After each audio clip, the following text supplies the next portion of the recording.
വിജയനോടും ഇരട്ടത്താപ്പ് എന്തിനാണ് CPM? പിണറായി വിജയൻ അധികാരത്തിലിരിക്കുന്നതുകൊണ്ട് വേണം, പാർട്ടിയിൽ പവർഫുൾ ആയതുകൊണ്ടാണോ, അദ്ദേഹത്തെ ഭയന്നാണോ കൂടെയുള്ള ആളുകൾ അദ്ദേഹത്തെ പ്രൊട്ടക്ട് ചെയ്യാൻ വേണ്ടിയിട്ട് മത്സരിച്ചുകൊണ്ടിരിക്കുന്നത്? മുഖ്യമന്ത്രിയുടെ മകൾ ടി വീണയ്ക്ക് CMRL കോടികൾ വെറുതെ നൽകിയതല്ലെന്നും അതിന് വേണ്ട സേവനം ചെയ്തു കൊടുത്തത് മുഖ്യമന്ത്രി പിണറായി വിജയൻ തന്നെയാണ് എന്നും മാത്യു കുഴൽനാടൻ MLA ആവർത്തിച്ചു. വീണയുടെ കേസ് 2 കമ്പനികൾ തമ്മിലുള്ള സുതാര്യമായ ഇടപാട് എന്ന നിലപാടിൽ CPIM ഉറച്ചു നിൽക്കുന്നുണ്ടോ എന്ന് വ്യക്തമാക്കണമെന്നും മാത്യു കുഴൽനാടൻ ആവശ്യപ്പെട്ടു.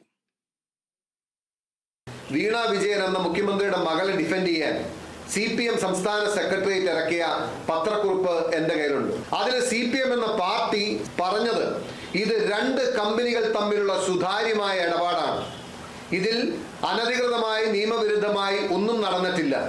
ഇന്ന് മുഖ്യമന്ത്രിയുടെ മകൾ വീണ വിജയൻ പ്രതിപട്ടികയിൽ വന്നിരിക്കുകയാണ്. നിസ്സംശയം ഞാൻ പറയുന്നു, കേരളത്തിന്റെ മുഖ്യമന്ത്രി പിണറായി വിജയൻ പ്രതിപട്ടികയിൽ വരുന്ന നാളുകൾ അതിവിദൂരമല്ല. CPM ഇനിയും ന്യായീകരിക്കട്ടെ. ഒന്നിന് പിറകെ ഒന്നായി നേതാക്കന്മാർ വന്ന് ഈ മുഖ്യമന്ത്രിയുടെ മകളെ ന്യായീകരിച്ച് ഈ പാർട്ടിയുടെ അസ്തിത്വവും അടിവേരും നിങ്ങൾ അളക്കുമെന്ന കാര്യത്തിൽ സംശയമില്ല. ഈ കൊള്ളയുടെ പങ്ക് പറ്റാത്തവരായി CPM ആരെങ്കിലും ഉണ്ടെന്ന് ഞാൻ കരുതുന്നില്ല. ഞാൻ പറയുന്നു, വിജിലൻസ് കേസ് തള്ളിയത് കൊണ്ട് ഞങ്ങൾ ഈ പോരാട്ടത്തിൽ നിന്നും പിന്നോട്ട് പോകില്ല.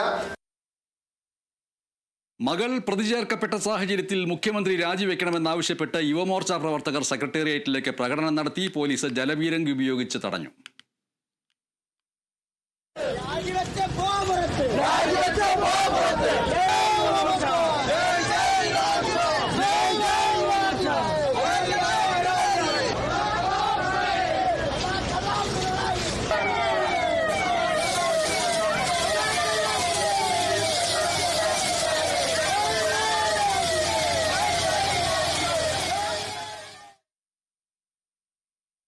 ഇടവേള കഴിഞ്ഞ് തിരികെ എത്തുമ്പോൾ കാത്തിരിക്കുന്ന വാർത്ത, എമ്പുരാൻ സിനിമയുടെ ക്ലൈമാക്സിനെയും ആന്റി ക്ലൈമാക്സിനെയും വെല്ലുന്ന രീതിയിൽ സിനിമയ്ക്ക് പുറത്ത് എൻഫോഴ്സ്മെന്റ് ഡയറക്ടറേറ്റ് ഗോകുലം ഗോപാലന്റെ പ്രധാനപ്പെട്ട കോർപ്പറേറ്റ് ഓഫീസുകളിൽ ചെന്ന് റെയ്ഡ് നടത്തുകയും ഗോകുലം ഗോപാലിനെ നേരിട്ട് ചോദ്യം ചെയ്യുകയും ചെയ്തിരിക്കുന്നു.